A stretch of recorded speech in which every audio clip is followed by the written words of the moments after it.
Fleet की उड़ान एक छोटे से कस्बे की तंग गलियों में एक साधारण परिवार रहता था। उसी परिवार में जन्मा था अमन, एक ऐसा लड़का जिसकी आंखों में पूरे आसमान को छू लेने की चमक थी।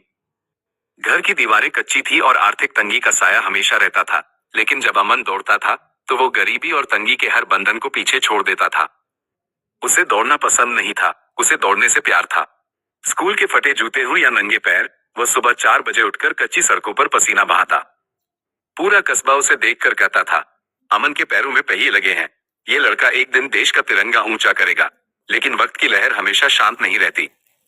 काल बनकर आया वो एक लम्हा, एक सुबह जब वह अपनी नेशनल लेवल की तैयारी के लिए स्टेडियम जा रहा था। एक अनियंत्रित ट्रक ने उसे अपनी चपेट में ले लिया। चीखें गूंजी और सब कुछ धुंधला हो गया। अस्पताल के सफेद कमरों में जब अमन की आंखें खुली तो दर्द ने उसे घेर रखा था। डॉक्टरों की रिपोर्ट पत्थर की लकीर जैसी थी, हड्डियां टूट चुकी हैं। ऑपरेशन सफल रहा, पर अब अमन कभी प्रोफेशनल रेस नहीं दौड़ पाएगा। अमन की दुनिया एक पल में अंधेरे कुएं में गिर गई। जो लड़का हवा से बातें करता था, अब उसे चलने के लिए बैसाखी का सहारा लेना पड़ रहा था। वो हताश हो गया, अपने जीते हुए मेडल अलमारी में छुपा दिए, क्योंकि उन्हें देखकर उसे गर्व नहीं बल्कि अपना अधूरापन महसूस होता था। वो आवाज जिसने सोई हुई आग जगा दी, हताशा के कई महीनों बाद उसके पुराने कोच सर उससे मिलने आए। उन्होंने अमन की आंखों में छाई उदासी देखी और सिर्फ एक बात कही, अमन, घायल तो यहाँ हर कोई है, लेकिन विजेता वही है जो गिरकर फिर से उठने की हिम्मत करता है। चोट तुम्हारे शरीर को लगी है, तुम्हारी आत्मा को नहीं। हारना बुरा नहीं है, लेकिन हालात के सामने घुटने टेक देना सबसे बड़ी कायरता है। ये शब्द बिजली की तरह उसके दिल में कौंध गए। अमन ने तय किया कि वह अपनी किस्मत खुद लिखेगा।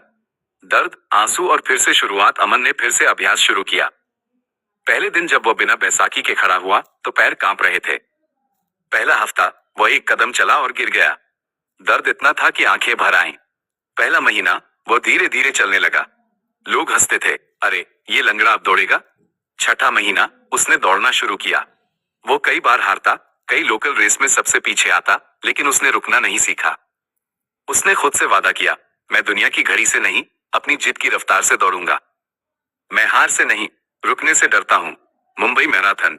जब इतिहास बदला, सालों की कड़ी तपस्या, आंसुओं और पसीने के बाद अमन मुंबई मैराथन के शुरुआती ट्रैक पर खड़ा था। सामने लाखों की भीड़ थी और बगल में दुनिया के नामी एथलीट। जैसे ही बंदूक की आवाज हुई, अमन की पुरानी चोट ने दर्द का एहसास दिलाया, लेकिन उसके जुनून ने उस दर्द को कुचल दिया। आखिरी के 400 मीटर में जब सबकी सांसें फूल रही थी, अमन को अपना संघर्ष, अपनी गरीबी और कोच के वो शब्द याद आए। उसने अपनी पूरी जान झोंक दी और फिनिश लाइन पार कर ली। अमन जीत चुका था। वो सिर्फ रेस नहीं जीता था, वह अपनी किस्मत से जीत गया था। आज का अमन एक प्रेरणा का स्रोत। आज अमन सिर्फ एक खिलाड़ी नहीं, एक मिसाल है। बड़ी बड़ी स्पोर्ट्स कंपनियां उसके संघर्ष को सलाम करती हैं। वो हजारों युवाओं को ट्रेनिंग देता है और उनसे एक ही बात कहता है, किस्मत आपको सिर्फ एक बार गिरा सकती है, लेकिन अगर आप बार बार उठने का हुनर जानते हैं तो पूरी कायनात आपको जिताने में लग जाती है। हाथ से सपने तोड़ सकते हैं, हौसला नहीं।